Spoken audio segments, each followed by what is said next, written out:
तो जैसे कि दोस्तों आप देख सकते हैं कि यहाँ पर हमने एक कैंडल बनाई है और आग की लौ भी बनाई है। तो इस तरह से दोस्तों आप अपने एंड्रॉयड फ़ोन में प्रिंस 3D एप्लीकेशन में आग की लौ किस तरह से बना सकते हैं और किसी भी स्टोरी में आप आसानी से यूज़ कर सकते हैं। और बहुत ही सिंपल स्टेप में मैंने आपको बताया है कि आपको किस तरह से क्रिएट करना है। यहाँ पर मैंने आपको सिर्फ एक ही डिज़ाइन बताया है, आप जिस डिज़ाइन में चाहें, जैसे चाहें वैसे आप आग की लौ क्रिएट कर सकते हैं। तो यहाँ पर आप जैसे कि आपने देखा है, तो यही हम बनाने वाले हैं इस वीडियो में। तो इसके लिए दोस्तों मैंने अपना प्रिंस 3D एप्लीकेशन ओपन किया और किस तरह से बनाना है ज़रा ध्यान से समझते जाइए। बीच में वीडियो फास्ट भी रहेगी और वॉइस ओवर भी मैंने दिया है, ठीक है। तो यहाँ पर हम स्टार्ट में एक कैंडल बनाएंगे। तो इसके लिए मैं यहाँ पर एक ले लेता हूँ सिलेंडर और उसके बाद हम फायर क्रिएट करेंगे, ठीक है।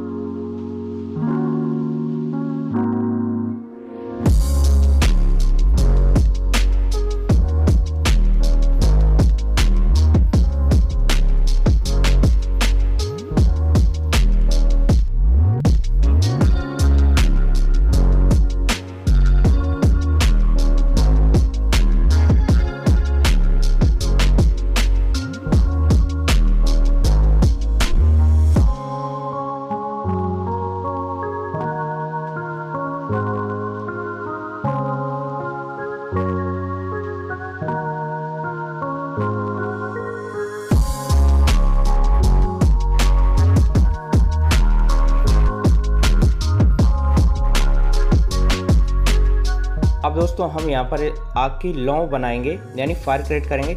तो यहाँ पर दोस्तों मैं आपको एक एग्जांपल के लिए सबसे पहले एक बात समझा देता हूँ। जैसे कि मैंने यहाँ पर एक स्फीयर लिया और डायरेक्ट अगर आप स्फीयर लेने के बाद इसमें आप कलर करेंगे या लाइटिंग करेंगे तो हो सकता है आपकी वो ठीक ना बन पाए। तो यहाँ पर हमें क्या करना है, एक लौ क्रिएट करने के लिए इसको एक स्फीयर बनाना पड़ेगा हमें। वो बनाएंगे हम एक सिलेंडर से।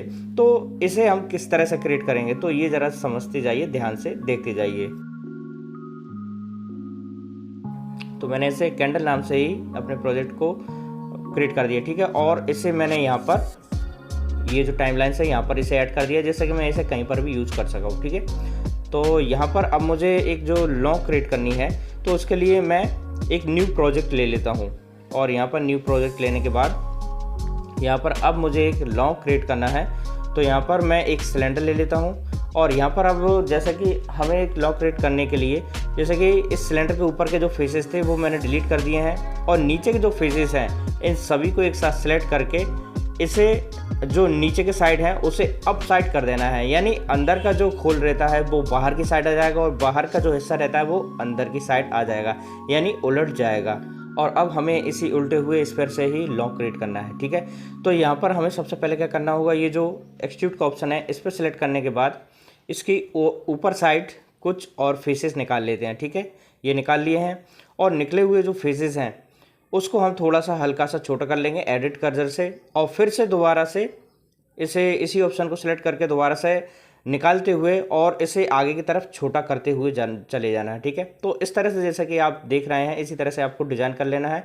और ये एक स्फीयर का आधा हिस्सा बना है।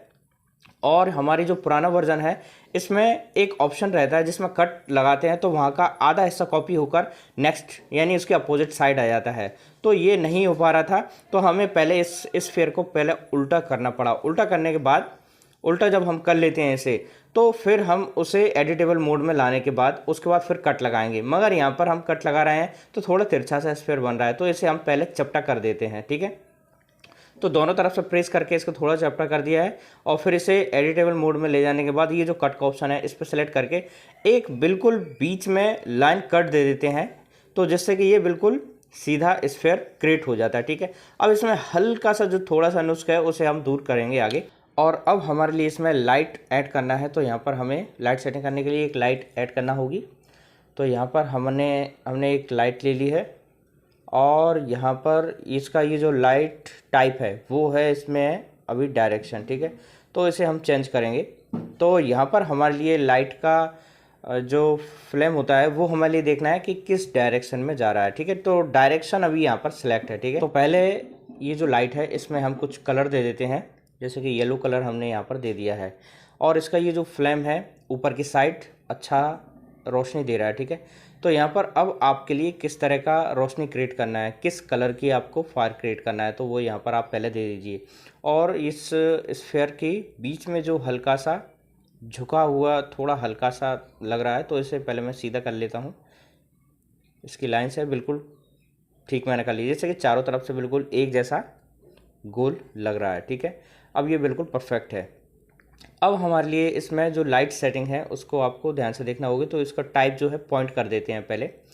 तो पॉइंट में यहाँ पर हम येलो कलर में ही इस लाइट को बिल्कुल बीच में ले जाकर इसका जो फ्लेम है, यानी जो रोशनी है, जो एक रोशनी जगमगाती हुई रहती है, तो वो उल्टे हुए स्फीयर से ही आ पाती है, या उल्टे क्यूब वगैरह का अगर यूज करते हैं तो उसमें आती है, जो कि एक नॉर्मल उस क्यूब में नहीं आती है। अगर नॉर्मल क्यूब में अगर हम लाइट ले लेते हैं तो पूरी रोशनी दब जाती है, ढक जाती है। ठीक है, तो यहाँ पर हमने इस लाइट को एक और कॉपी करने के बाद इसमें दो लाइट का यूज़ किया है, एक येलो और एक है ऑरेंज। ठीक है, तो यहाँ पर आपको लाइट सेटिंग थोड़ी सी, जैसे कि मैं यहाँ पर कर रहा हूँ, वो आप वीडियो को थोड़ा स्लो करके देख सकते हैं कि किस तरह से मैं यहाँ पर कर रहा हूँ।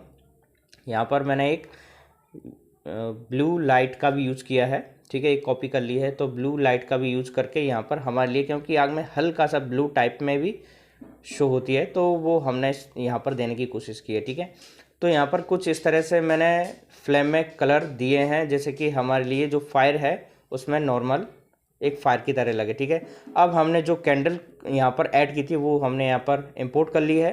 तो पहले इस कैंडल के साथ में जो फ्लेम है उसको ऐड कर देते हैं, और इसे हवा के साथ में लहराना किस तरह से आग को, तो वो हम यहाँ पर किस तरह से सेट करेंगे वो देखते जाइए। तो यहाँ पर हम एक बॉन का यूज़ करेंगे। ठीक है, तो यहाँ पर जैसे कि हमने फ्लेम को कैंडल के साथ में ऐड कर दिया है और काफ़ी अच्छा कैंडल शो हो रहा है। ठीक है, तो यहाँ पर अब हमारे लिए यहाँ पर बॉन को ऐड करना है, एक बॉन का यूज़ करेंगे यहाँ पर, केवल हम उसके द्वारा ये फ्लेम करवा सकते हैं। ठीक है, तो यहाँ पर हम बॉन ऑप्शन को एनेबल करते हैं, जैसे कि किसी भी एक ऑब्जेक्ट को सिलेक्ट करने के बाद यहाँ पर हम बॉन ऑप्शन को एनेबल कर लेते हैं, और यहाँ पर हमारे लिए बॉन जो है उसको फ्लेम और जो बाती जो रहती है उसके बीच में यहाँ पर ऐड करना है, यानी फ्लेम के बिल्कुल नीचे के साइड यहाँ पर ऐड करना है। ठीक है, अब हमारे लिए जो बॉन को सेलेक्ट करके एनिमेशन मोड में जाते हैं। एनिमेशन मोड में जाने के बाद इसे हम किस तरह से फ्लेम करेंगे, तो यहाँ पर आप ज़रा ध्यान से देखते जाइए। जैसे कि ये बॉन है, तो बॉन को हम हटा कर देखते हैं कि ये उसके बिना फ्लेम होती है नहीं, तो जहाँ तक है ये भी सक्सेस हो जाएगा, क्योंकि बॉन के साथ में भी फ्लेम मैंने करके देखा है, तो उससे भी हुआ है, और बिना बॉन के भी यहाँ पर मैं करके देखने की कोशिश कर रहा हूँ, तो शायद ये हो जाएगा। और यहाँ पर अब हमारे लिए जो ग्रुप है, यानी जो फ्लेम का जो फायर का ग्रुप है, उसको सेलेक्ट करने के बाद एनिमेशन मोड में गए हैं। ठीक है, और यहाँ पर हमारे लिए स्टार्ट में एक एक क्लॉक की ऐड कर देना है, जैसे कि वो स्टार्ट पॉइंट बन जाए। अब हमारे लिए नेक्स्ट जितने भी फ्रेम्स हैं वहाँ पर ये छोड़ने के बाद वहाँ से आप अपनी जो फायर है उसको फ्लेम करवाना शुरू कर सकते हैं। ठीक है, तो यहाँ पर जैसे कि कुछ फ्रेम्स हैं, फ्रेम्स छोड़ने के बाद आप अपने जो फायर है, जो लौ है, उसको आप जिस तरह से रोटेट करना चाहते हैं, हल्का सा एक बार रोटेट कीजिए और उसके बाद फ्रेम लगाते जाइए, और इस तरह से यहाँ पर आप जगह जगह, जितनी जगह आप अपनी फायर को रोटेट करवाना चाहते हैं, ब्लिंक करवाना चाहते हैं, जिस तरह से आप शो करना चाहते हैं उसको, जैसे कि एक मोमबत्ती की लौ होती है उस तरह से अगर आपको यहाँ पर ब्लिंक करवाना है, उसको जगह जगह हिलाना डुलाना है, जिस तरह से आपको हवा के साथ लहराना है, तो वो आप यहाँ पर उस तरह से एक लोकेशन इस तरह से सेट कर सकते हैं। ठीक है, तो यहाँ पर आप देख सकते हैं कि मैंने जगह जगह यहाँ पर ये काफ़ी ज़्यादा लगा दिए थे, तो बीच बीच के जो मैंने जो प्ले की वीडियो, तो वो काफ़ी ज़्यादा हिल रही थी लौ। ठीक है, तो यहाँ पर बीच बीच के जो मैंने कुछ पॉइंट्स हैं उनको रिमूव कर दिया है। ठीक है, जो क्लॉक की है उनको रिमूव कर दिया है, और इसे प्ले करते हैं तो अब देख सकते हैं कि काफ़ी हद तक ठीक लग रही है हमारी लौ, और काफ़ी अच्छी ये फ्लेम हो रही है। ठीक है, तो इस तरह से दोस्तों मैंने यहाँ पर एक कैंडल का डिज़ाइन क्रिएट करने के बाद मैंने आपको ये समझाने की कोशिश की कि किसी भी वीडियो में आपको अगर फायर क्रिएट करना हो तो वो किस तरह से कर सकते हैं। आप चाहे तो अलग अलग स्टाइल में भी आप अपने फायर को डिज़ाइन करके उसे फ्लेम करवा सकते हैं। ठीक है, तो आशा करते हैं दोस्तों ये वीडियो काफ़ी हेल्पफुल रहा होगा और वीडियो से कुछ नया जानने को मिला होगा। वीडियो अच्छा लगा हो तो प्लीज़ वीडियो को लाइक जरूर करें और चैनल को सब्सक्राइब जरूर करें, और अंत तक वीडियो देखने के लिए धन्यवाद दोस्तों। जय हिंद, जय भारत।